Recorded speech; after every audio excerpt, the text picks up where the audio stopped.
You're just a parasite living off of me. If you have a complaint, divorce me and get out. The beer he flung at me out of the blue, along with those words, left me stunned.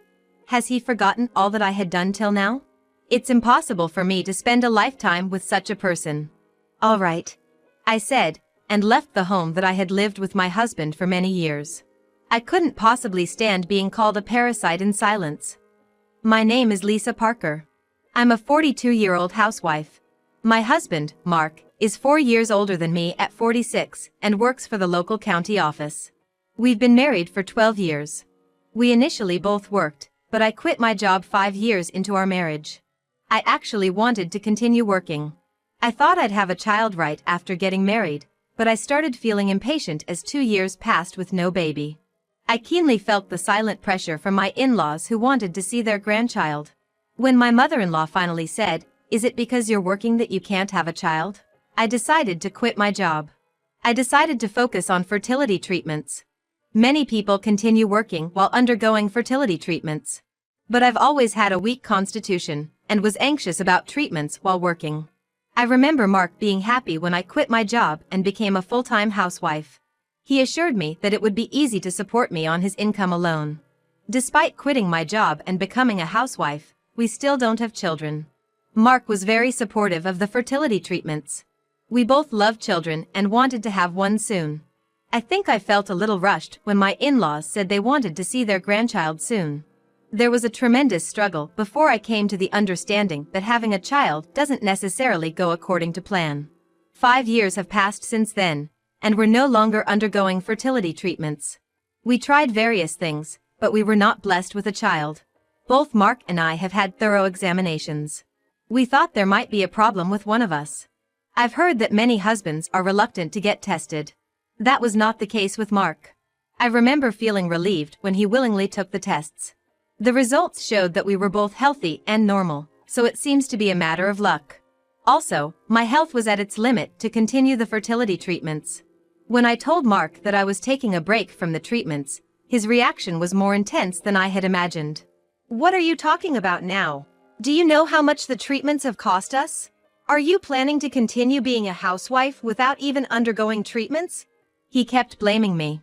And kept bringing up the cost of treatments. Yes, I know the treatments were expensive and difficult.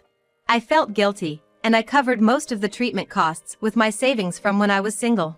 Despite knowing that, Mark kept saying that his hard-earned money was being wasted. Hold on, that's too harsh. You know my body's at its limit, don't you? Mark, who only talks about money without any words of concern for his wife's body, finally got to me. That really got my goat. I couldn't help but retort back in a loud voice. If that's the case, you shouldn't have suggested infertility treatments in the first place. I, who usually never talk back, opposed, and it seemed Mark didn't like that. Yet, he couldn't seem to strongly rebut me. Perhaps he was remembering that he too had agreed to fertility treatments. That day, he left the house and didn't return for quite a while. We had a few fights about the treatment afterward, but things have somehow recently settled down. Maybe Mark has given up on the idea of having a child. I feel guilty about that, but I think we just have to accept that it was our fate. Life as just a couple isn't bad. That's what I kept telling myself. My classmates who have kids seem to be having a hard time financially. Many of my friends continue to work to secure their children's future and their own old age. Mark never outright says it, but he seems unsatisfied with me quitting the treatment and becoming a housewife. After much thought, I decided to start a side job that I could do from home. Immediately, I told Mark about it when he came home from work. Mark laughed at my story as if it was a joke. If it were that easy to make money, nobody would go out to work. Starting with those words, he started to endlessly talk about how busy he is working during the day. Most of it was complaints about dealing with the public. Mark, whose main job is dealing with the public at the counter, seems to be under a lot of stress. A job you can do from home? Well, at least make enough for my allowance. Not that I'm expecting much. Mark ended the conversation like that. I think Mark probably didn't understand even half of what I said.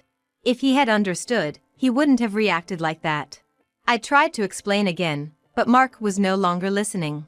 Don't try to enjoy working from home, just go get a part-time job somewhere. As I tried to start speaking, Mark turned a displeased face toward me. Mark somehow has the perception that he's the only one working. This won't do for a conversation. I decided in my heart not to talk about my side job until I can proudly tell Mark about the money I've earned. And so, I started a side job from home. Mark remains unchanged, not promoted, and always in the same department. It's rare for a public servant to be in the same department for over 3 years. It seems that he is thought to be unhelpful in other departments. Mark, who has been left behind while his peers are steadily being promoted, seems more stressed than ever, which I can tell. Firstly, the amount of alcohol he consumes at home has increased. Of course, the number of times he comes home drunk after drinking outside has also increased. Moreover, he always comes home completely drunk. And the next day, he would take the day off due to a hangover. This would surely affect his attendance record.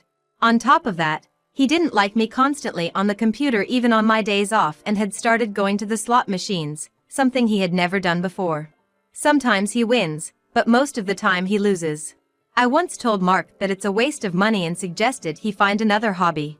Mark retorted, "What do you know?" before storming out. He returned late at night, thoroughly drunk. When I was called out to the front door in response to a loud call, the taxi driver was supporting Mark, who seemed unable to stand on his own due to his drunkenness. I dumped Mark in his room next to the entrance as he was. The taxi driver said apologetically, "I haven't received the fare yet." I planned to pay it from Mark's wallet, so I found his wallet and checked it. It was completely empty. He probably blew it all at the casino. In a hurry, I paid the taxi fare from my own wallet that I had left in the kitchen. I wonder what he would have done if I hadn't been home when he took a taxi home drunk and penniless. The next morning, Mark woke up with his usual hangover. He claimed to have no memory of the previous night. "You've been drinking too much lately. It's not good for your health, be careful." As I handed him a hangover remedy and water, Mark made a somewhat malicious expression. I braced myself for some sarcastic comment, but he said nothing. But I am certain that he harbors some dissatisfaction with my words deep down. Proof of that is that he has stopped making eye contact with me entirely. Despite it being a much-awaited weekend, Mark shuts himself in his bedroom due to his hangover. After finishing house chores, I sat down in front of my computer to do my work. Public servants have a 2-day weekend. I decided to be lenient and let him enjoy his heavy drinking on a Saturday. With these thoughts in mind, I start my work. At first, I was worried about Mark, but as I focused on my work, I completely forgot about him. Time flies when you're focused. Before I knew it, it was Sunday evening. Mark's hangover was severe, and he was unable to eat lunch. As night approaches, he seems to be somewhat back to his usual condition. I was focused on my work until Mark, who spent his day off lounging in bed, called out, "Dinner." "Huh? Is it that time already?" I didn't notice because I was so focused. Startled by Mark's voice, I checked the clock on the wall. It was almost 7 p.m. "Hurry up, I'm hungry." Mark, leaning on the entrance door with his arms crossed, looked disgruntled. Indeed, I had completely forgotten about dinner, that was my mistake. Feeling sorry, I left my computer. I hadn't done any shopping, so I had to make dinner with what was left in the refrigerator. I prepared dinner in a hurry. While I was busily preparing dinner in the kitchen, Mark was sprawled out on the living room sofa, doing nothing. From time to time, he called out, "Isn't it ready yet?" "It'll be ready soon, sorry. Please wait a bit." "You're slow, hurry up. You're a stay-at-home wife, and you can't even do this right." As Mark continued to complain while lying around, I gradually became irritated. If he was so hungry, he could at least help a little. I felt my remorse gradually changing into resentment towards Mark. My movements as I prepared dinner became rougher. He must have heard the sounds in the living room. I heard a sharp tisk from the living room. Because of all this, the atmosphere at dinner was terrible. Watching Mark eat his meal in silence with a sullen face, I felt fed up. It must have shown on my face. Suddenly, Mark splashed the beer he was drinking at me. Caught off guard by the cold beer in my face, I was momentarily stunned. The beer was chilled and I certainly hadn't expected such an action from Mark. Beer was dripping from my chin. "If you have a problem living off my hard work, you parasite, then get a divorce and get out." His face, flushed red, probably from the alcohol, was shouting at me, still stunned. He kept grumbling even after his outburst. "A parasite? You think of me as a parasite?" I asked Mark, looking straight at him. It upset me more to be called a parasite than having beer thrown at me. I need him to correct those words and apologize no matter what. At my thoughts, Mark snorted in derision. Don't feel like you're working just because you do a little side job for pocket money. You're not working, you're spending all of my earnings and savings on infertility treatments, and even after all that, we don't have a child. You stopped the treatment because you were feeling unwell and remain a housewife. Mark began his usual rant about how much stress he's under from work. Indeed, being a public service clerk likely involved a lot of complaints. I empathize with that, but it was Mark who chose this job. He should simply do his job without constantly complaining about it. If we were both working, my hardships would have been less. I might have quit this job I hate. I'm working and enduring for your sake. Mark was blaming me for all the stress from his work. I was truly taken aback. I don't remember him being like this. Maybe his personality changed as he watched his peers climb up the career ladder. Seeing me listening silently, Mark smirked unpleasantly. He seemed to mistake my silence for my inability to argue back. Truthfully, I was just too astounded to speak. If you have complaints, then let's divorce. Mark repeated the word divorce again. Does he think that mentioning divorce will make me reflect on my actions and apologize? Understood. I replied calmly. I had nothing else to say to Mark. If he wants to make a fuss about divorce, then let's divorce. Determined, I wiped the beer off with a towel that was nearby. It was sticky and uncomfortable. I'll leave. I got up and opened the drawer where I keep my important belongings. In there was a divorce paper that we had written together as a precaution to stay close to each other when we first got married. I never thought we would have to use it. The divorce paper already has both of our signatures. We just need to fill in the date and submit it. Mark, remember this? The divorce paper we wrote when we first got married. It's a pity that we have to use it. I opened the divorce paper in front of Mark to show him.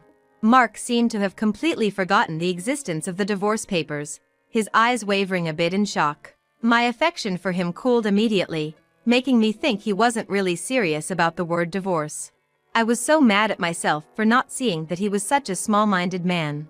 I neatly folded the divorce papers and tucked them into my pocket. Hurry up and get a lawyer to process this. I'll feel refreshed once I get rid of this parasite. Get it over with quickly. I finished my dinner and left the dining table as it was. I returned to my room, quickly packing only what I needed into my bag. Mark was still drinking beer in the dining room, but I decided to leave the house without saying a word to him. Honestly, I didn't want to see Mark's face anymore. I boarded the train and returned to my parents' house. My parents' home is about an hour and a half away by train. My mother looked surprised to see me come home without any notice, but she seemed to sense something was wrong by my demeanor. I'm home. When I said that in a small voice, my mother warmly welcomed me with welcome back. Whether it was the relief from hearing my mother's voice, I don't know, but I ended up sitting down right at the front door. My father, wondering what was going on, also showed his face at the entrance. Seeing me sitting down at the entrance, he seemed to sense something was wrong as well. And so, I returned to the comfort of my parents' home. Once I had calmed down a bit, I told my parents what had happened tonight. My parents, who knew that I, who had been frail since I was a child, had been working hard on infertility treatments, were beyond angry and flabbergasted at Mark's lack of consideration. When I finally told them that I was called a parasite, my father slammed his teacup down on the table. The noise was so loud that both my mother and I were startled. Looking at me, my father said quietly, "Fight this through to the end." The next morning, I contacted a lawyer. I went straight to the lawyer's office. My marriage to Mark will be over soon. After visiting the lawyer's office, on the way home, I passed by the town hall where my husband works. There was Mark. As I thought about our life as a married couple, there weren't many good memories. Thinking it couldn't be, I thought back to our newlywed life with Mark, but indeed, there were no wonderful memories. I was convinced in my mind that we divorced because we were meant to divorce. While Mark was at work, I returned to the house where we had been living together and quickly moved out my belongings. It would be impossible for me to do it alone, so I asked my father and brother to lend me a car. Thinking that some heavy lifting would be necessary, even my cousins who lived nearby came to help. At this time, all the men in my family unanimously said, "We thought you would divorce." Even my brother had said he didn't like Mark from the time of the wedding. "Why didn't you oppose my marriage then?" I couldn't help but blurt it out. My father and brothers laughed out loud at my words. Apparently, they had opposed it, and I had just forgotten. Just like the saying love is blind, I was infatuated with Mark before our marriage. Opposing opinions probably didn't reach me. I felt a little embarrassed, realizing that memory is something that can be overwritten to suit one's convenience. After removing the necessary items, I wrote a letter to Mark. I left a note stating that my lawyer is processing the divorce, and that I had already moved out my belongings, so he could do as he pleased with the rest. I tried to think of something nice to add, but nothing came to mind. Finishing the letter brought me an incredible sense of relief, to the point where I was surprised at myself. The moment I locked the front door and threw the keys into the mailbox, I felt like dancing. I realized that my marriage to Mark had been a continual exercise in patience. I had braced myself for Mark's immediate contact, but there was none on the day I moved out, or the day after. Then, 3 days after I left the house, I spent the day shopping with my mother for the first time in a long while. It was partly a change of pace, but I also wanted to thank my mother who had accepted me back home without saying anything. As it was nearly Father's Day, I decided to pick out a gift for my father with her. After enjoying the shopping, we returned home a bit past 6 p.m. I had unintentionally left my cell phone at home, and I hurriedly checked it when I got back. There were a terrifying number of calls and emails from Mark. Among Mark's calls, there were also calls from a friend. He's probably asking around my friends for my whereabouts. I felt sorry for the trouble I had caused my friends. As I was wondering whether or not to contact Mark, my phone buzzed, notifying me of an incoming call. When I checked the screen, it was Mark calling. I knew I couldn't keep running away forever, so I decided to pick up. "Lisa, where are you? Things are really bad." The moment I answered the phone, Mark's yelling filled my ears. He sounded very frantic, and I couldn't make out the words he was blurting out. "Huh? What? I've already submitted the divorce papers, we're practically strangers now. I don't know what's so bad, but it doesn't concern me, does it?" I deliberately spoke slowly. I hoped that it would further irritate Mark. My provocation easily riled up Mark. "You just went and hired a lawyer on your own." He made it sound like I had done everything on my own, even though he was the one who had initiated the divorce. This really got on my nerves. "Hold on a minute, remember, you were the one who wanted a divorce, right, Mark? Feeling liberated now that the parasite is gone, are we? Oh, did you realize that maybe you're the parasite?" At my words, I could hear Mark catching his breath on the other end of the line. I had expected the call would come soon. "Did you think I didn't know about your debt?" Actually, Mark had a debt. It was a debt he had accumulated from gambling. It was about 5 years ago when I found out that he was deeply in debt from casino and boat racing. Mark's excuse was terrible. He seemed to think that since I was spending money on infertility treatments, he should be able to spend as well. I remember being confused when he told me that.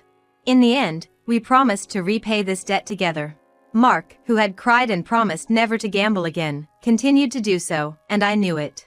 "Did you think you could repay your debt and live a normal life on just the living expenses you give me?" Mark was silent on the other end of the line. Mark used to hand over the living expenses from his salary to me, and he was free to use the rest as he wished. At first, he would give me the money to repay his debts separately from the living expenses, but eventually, the debt repayment money stopped being included in the living expenses envelope. He had fallen into gambling. "Let me guess, you've been borrowing money from your family to repay the debts, haven't you? Are you mooching off them too?" Mark spat out with as much sarcasm as he could muster. He seemed to think that I was borrowing money from my family to meet the monthly debt repayments. He even seemed to know that the money he was giving me wasn't enough to repay the debt. "I haven't borrowed a single penny from my family. I've been repaying your debts with the money I earned from my side job. But now that we are strangers, I don't have any obligation to repay your debts. Did you really think that you could live a normal life while repaying debts with your salary alone?" Mark must have called because he'd been contacted by his creditor. The money he borrowed wasn't from a particularly reputable source. He borrowed from banks, maxed out his credit cards, and ended up in debt to financial companies. There was some debt collection involved. It seems they contacted his workplace. He was panicking. "So, it's not me who is the parasite. You were my parasite, Mark. Stop lying." You can't possibly have made that much money from a woman's work-at-home job. Stop showing off. Just go borrow some money from your family and pay it back. Mark was always looking down on me. I couldn't help but sigh in disbelief. My side job is affiliate marketing. You could look it up on the internet. If you try a bit, you can easily out-earn your salary. I wonder why you didn't realize this when I was no longer dependent on you, especially since you are a public servant. The truth is, the side job I chose was quite profitable. I won't say that anyone can make money from it. How much you earn probably varies from person to person. But my strategy, based on the skills and experience I gained while working in a major corporation's marketing team, was a huge success. Well, that's how it is. I said that and hung up the phone. Mark tried to say something, but I didn't feel like listening to the end. It would probably be something like, pay for me, or I need a loan. Hanging up the phone made me feel like I'd really severed ties with Mark. He probably had other debts that I'd been repaying, and maybe even new ones he'd taken on. Well, it's none of my business anymore. After that, Mark kept calling me for several days. He seems to have come to my family home when I was out, but my father sent him away. At that time, he reportedly said, "I want you to lend me some money." Just how greedy can he be? To think I used the money I earned to repay his debts. It was ridiculous. He should have relied on his parents, but apparently, he'd already done so. He'd borrowed a large amount from his in-laws, and had been disowned without my knowledge. I did feel a distance growing between us and his parents at one point. Mark had told me that his brother and his wife had moved in with them, so they were keeping their distance to avoid being a nuisance, but that must have been a lie. Unable to rely on his own family, he kept borrowing money to repay his debts. I always figured he'd eventually go bankrupt, but it came about surprisingly soon. In the end, he seems to have borrowed money from loan sharks, and even the city hall was hit by debt collectors.